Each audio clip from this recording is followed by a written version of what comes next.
Hey everybody, it's Ricardo Gorski, the founder of Tax.One, where we help individuals and businesses pay as little tax as legally possible. And in this video, we are going to talk about the best 0% tax setup in 2025 and 2026.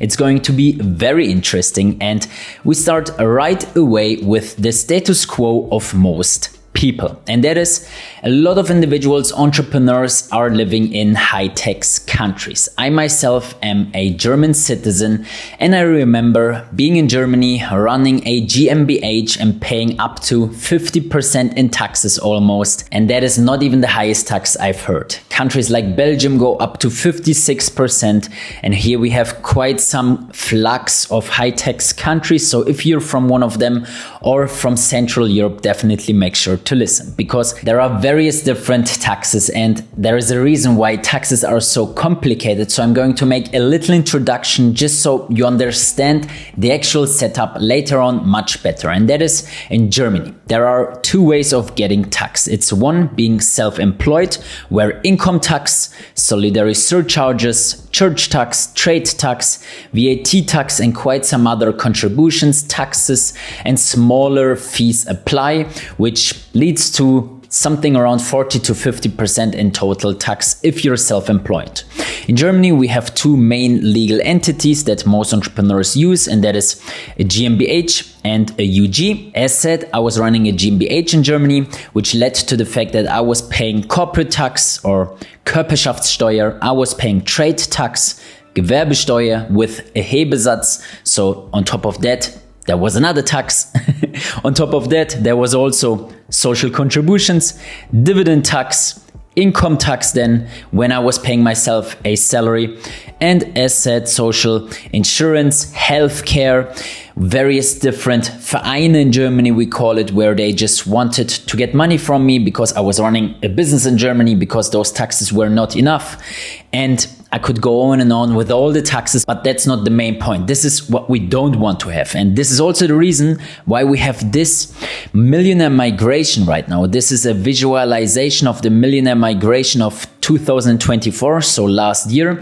And we see countries like the UK lost thousands and thousands of millionaires, while countries like the UAE gained thousands of millionaires. And this so-called wealth exodus is ongoing. So we have more and more wealthy expats that leave their home country, their high tax country, with their assets, with their businesses, with their income, and they relocate to low tax countries. And that is exactly what we are going to talk about now. So on the other side, we have low tax countries. We have Cyprus, where I'm currently living in, Malta, which I recently visited, the UAE, where I have a tax residency and a free zone company, Hungary, Georgia, and Portugal, with their very interesting tax schemes as well. And this is actually step number one, which is ideal for small and medium-sized businesses to optimize their tax situations as quick and easy as possible. It is the most basic tax optimization. You basically just register yourself as a natural person from your home country. You deregister your business, or you wind down operations slowly over a few months or years, so that you can also reduce your exit tax, which we also are happy to advise you on an individual consultation call, because exit tax is quite complex. And then you incorporate a new company in the new country that you intend to live in, and you can start issuing invoices from that company, even if you're still a resident of your home country. There is no law prohibiting you from, for example, incorporating a Cyprus limited company already and start doing business from that country, especially, or that company, especially if you have the intention to relocate to that country in the near future. This simple relocation is ideal for entrepreneurs that generate about 200,000 euros in annual income. For entrepreneurs that generate more, there are better ways, which I will discuss in a minute. And all of that is completely legal, because in the EU we have free right of movement, which also leads to the fact that there is a residence-based taxation in the EU. So every EU citizen can relocate to any EU member country and become a legal tax resident in that new country if you spend more than 6 months per year in that country. There are some countries like Cyprus, for example, that offers special tax residency rules where you can become a tax resident with spending less than 183 days per year in the country. Cyprus offers the 60 days tax residency, which we are happy to explain in an individual consultation call because this comes with quite some other requirements. However, there are also 0% tax havens that you could actually technically and legally relocate to as well, like Monaco. There's 0% total tax in Monaco. However, it is very expensive, and not only that, it is also hard to get into Monaco. It is like an inner circle, it's like the elite living there. But there are other jurisdictions like Paraguay, Bahamas, Cayman Islands, the BVI, etc. But the disadvantage with those islands mostly is that they are very remote. They are like in America, and the crime rates there are very high. Pickpocketing, theft, stealing, and even murder is not rare in these countries. So there are definitely some areas that you wouldn't want to visit. And if you're coming there as a foreigner, you will definitely feel that. I myself lived in Thailand for 2.5 months earlier this year. And even though Thailand is not as criminal as those countries, after like a few weeks, it didn't really feel like home. So it really depends on you. I'm not talking down on these jurisdictions. They are definitely options, but they have a bad reputation and you can't argue with that.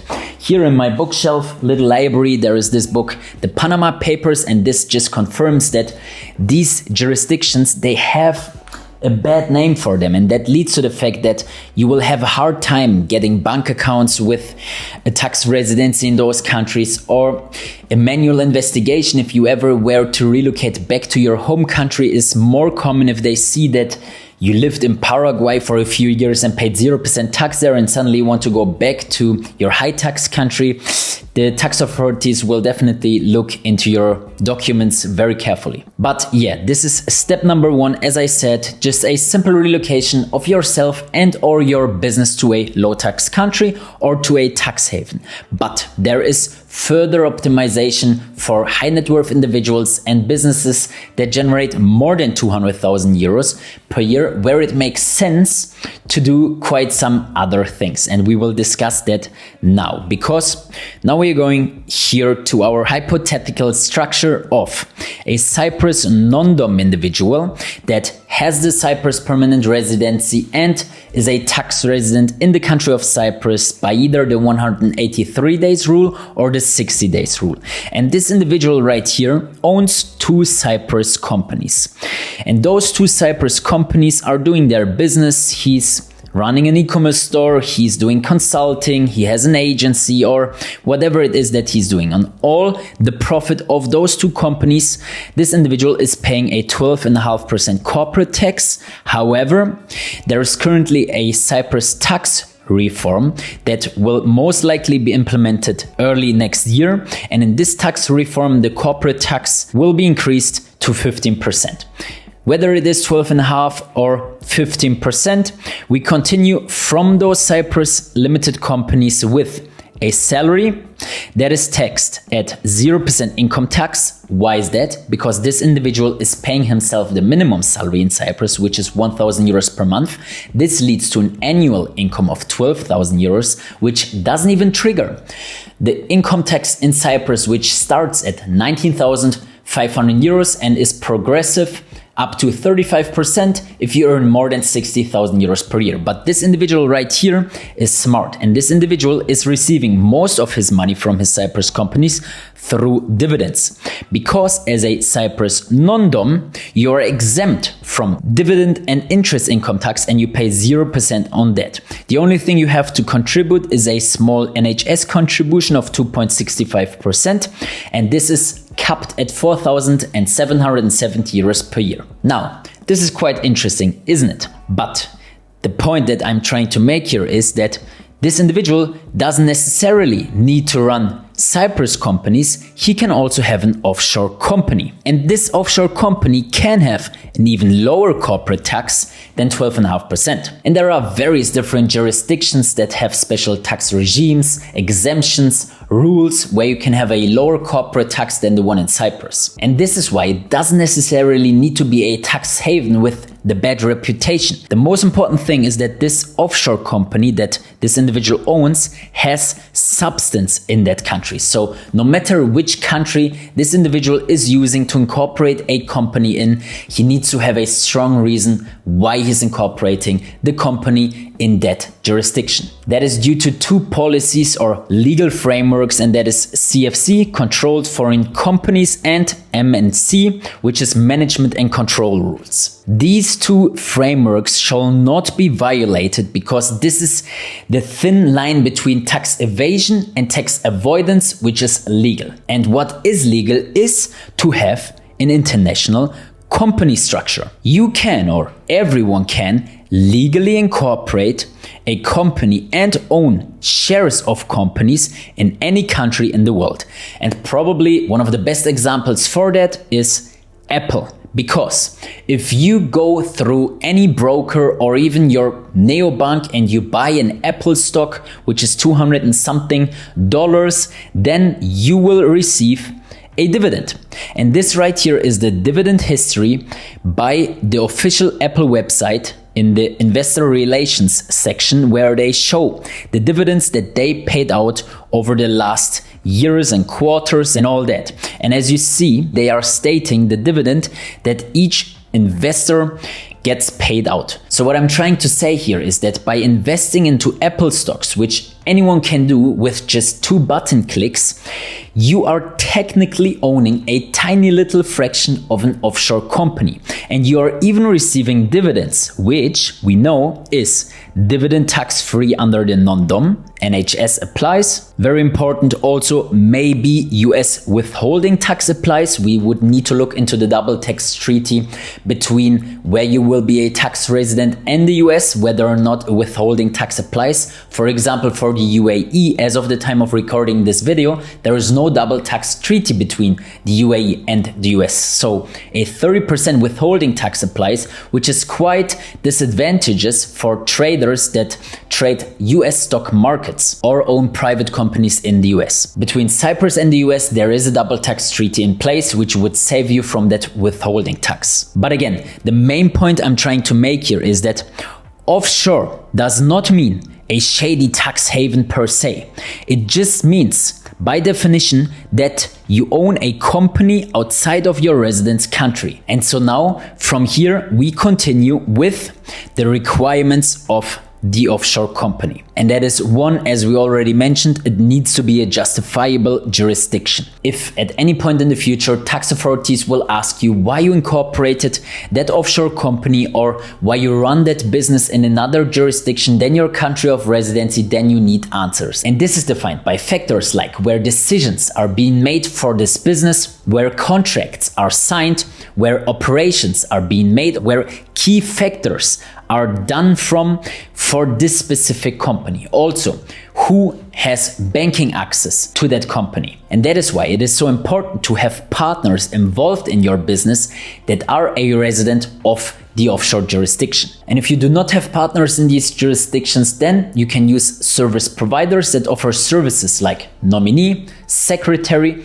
directorship on engagement letter basis, and employment. This is a simple way of demonstrating effective management, which is necessary in order to not violate CFC and management and control. Now, something that is very, very important, and I see so many entrepreneurs that misunderstand this concept, and that is the offshore company needs to pay out dividends, which is not the case with US LLCs, which many people think.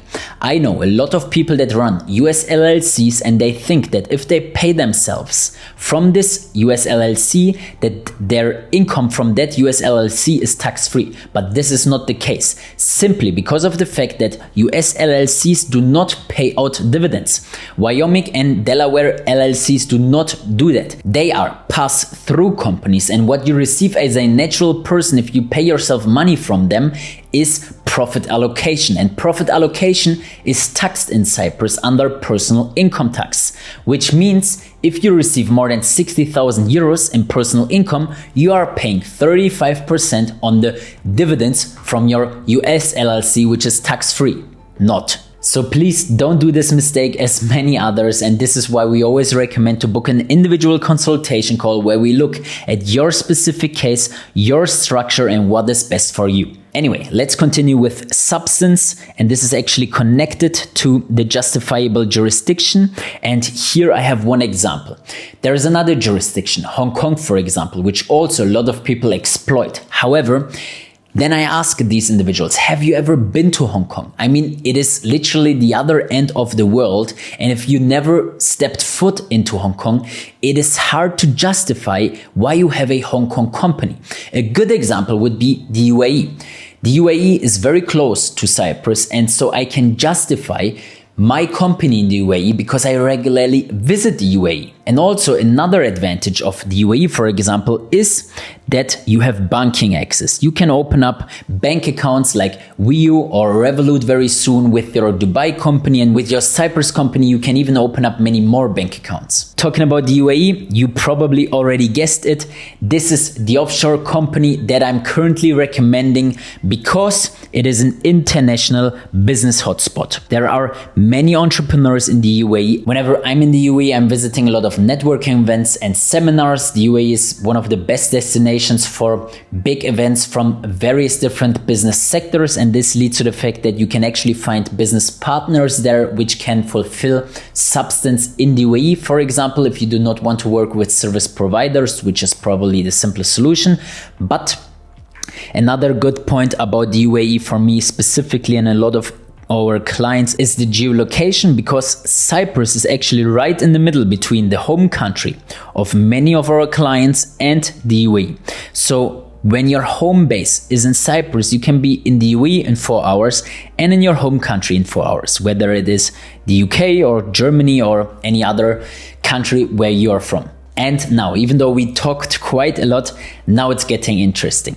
And that is, Cyprus and the UAE have a double tax treaty which avoids double taxation. To be more specific, the double tax treaty states that individuals and companies are considered tax resident where they are effectively managed and controlled, which we learned earlier. And this right here is the relevant part of the double tax treaty. Let's zoom in a little bit more. So, paragraph 4. Let me read it. Where by reason of the provisions of paragraphs 1 and 2, a person other than an individual is a resident of both contracting states, then it shall be deemed to be a resident only of the state in which its place of effective management is situated. And the paragraphs 1 and 2 are mainly about the residency test, the requirements of the residency. And so, if the effective management of your UAE company is in the UAE because you have partners there and a local secretary, and you regularly visit the UAE and you make business decisions from there, and you have partners that have access to your bank account from there, then in that case you have an offshore company in the UAE where you fulfill all requirements for that company to be a legal tax resident of the UAE. And the interesting part is that this double tax treaty also applies to Cyprus holding companies, which allows us to do beautiful things that I'm going to explain to you now.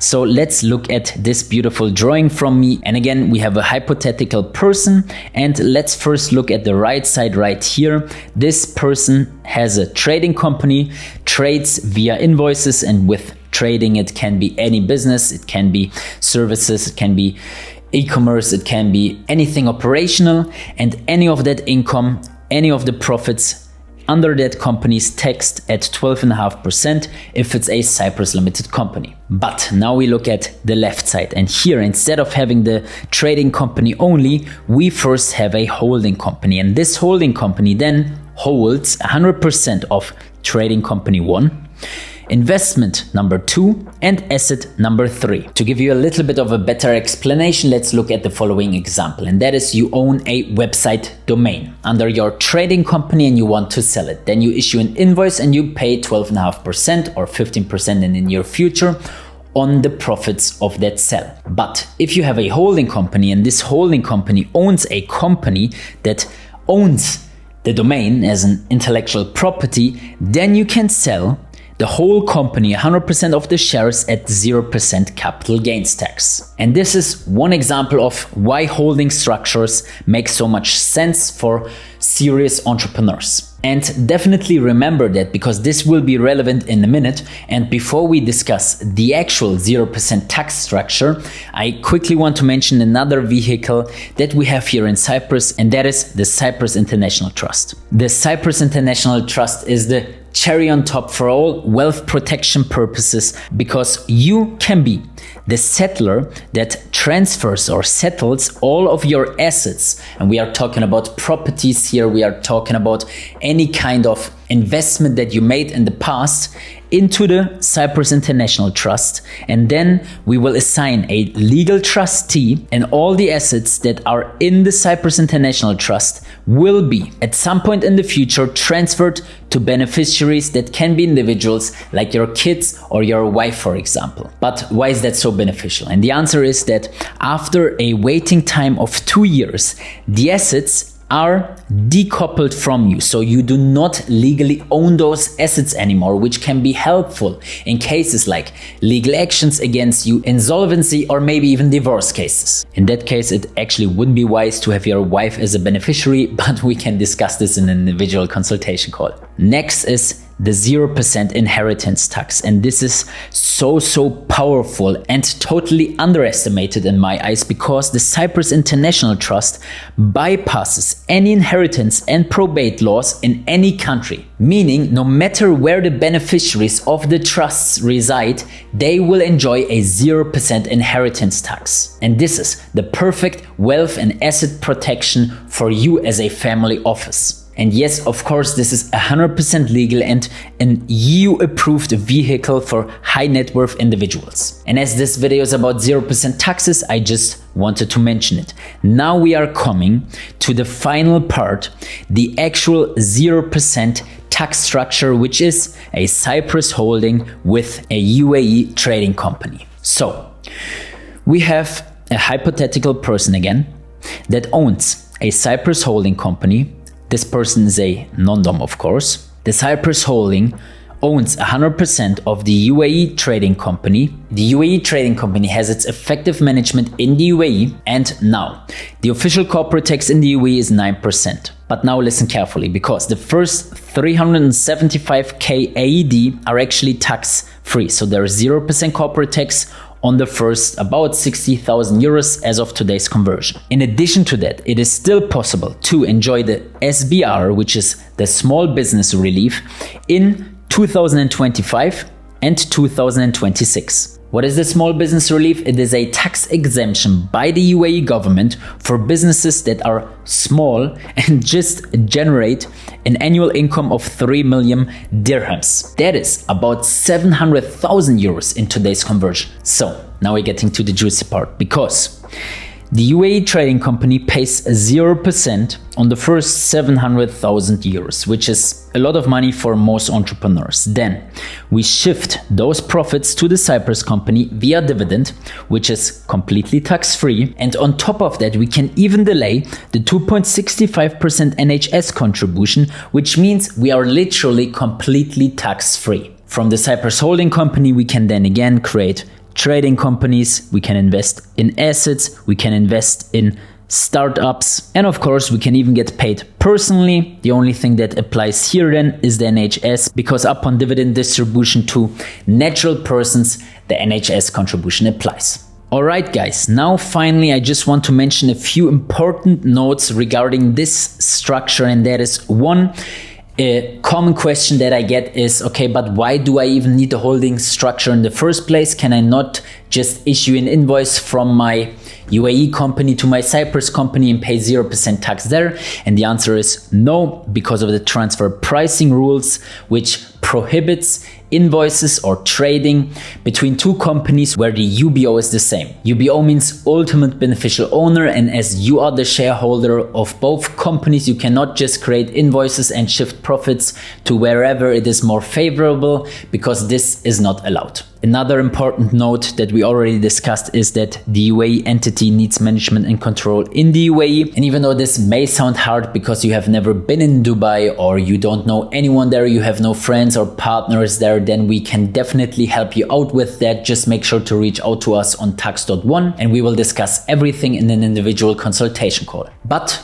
definitely keep in mind that after January 1st, 2027, the 9% corporate tax will be applied to all your profits after you exceed 375,000 AED in annual income. But even then, there is still a 6% difference to the Cyprus corporate tax if we assume that it will be 15% until then. So depending on the profits that you make per year, it may still make sense. And I call this a hybrid model where you take advantage of the EU via banking, via the non-dom, via a Cyprus company, but also via non-EU residency companies. And I myself have an Emirates ID, so I actually have the permanent residency in the UAE. If I want to, I can even become a tax resident in the UAE with this little card right here if I fulfill the requirements there and am not a tax resident of Cyprus anymore. Then I could take advantage of the 0% income tax, but that's another topic. So to me, this is just like a plan B. If I ever would want to leave the EU, I know that I can enter and leave the UAE whenever I want and even do business from there. So this was about it regarding the 0% tax setup for 25 and 26. And if you know that you're going to make some money next year, then definitely reach out to us on Tax.One. We will help you get your non-dom certificate. We will help you pay 0% dividend tax here in Cyprus. We will help you incorporate a trading and or holding company, whatever makes more sense for you. We will look at your setup and advise you accordingly. From there, we are also happy to take over your accounting and auditing because Tax.One is a one-stop shop. Everything regarding taxes we can take over. And with that being said, thank you very much for watching this video. I hope it helped you. Definitely let me know in the comments if you like those kinds of videos. And if you subscribe, I will see you in the next one.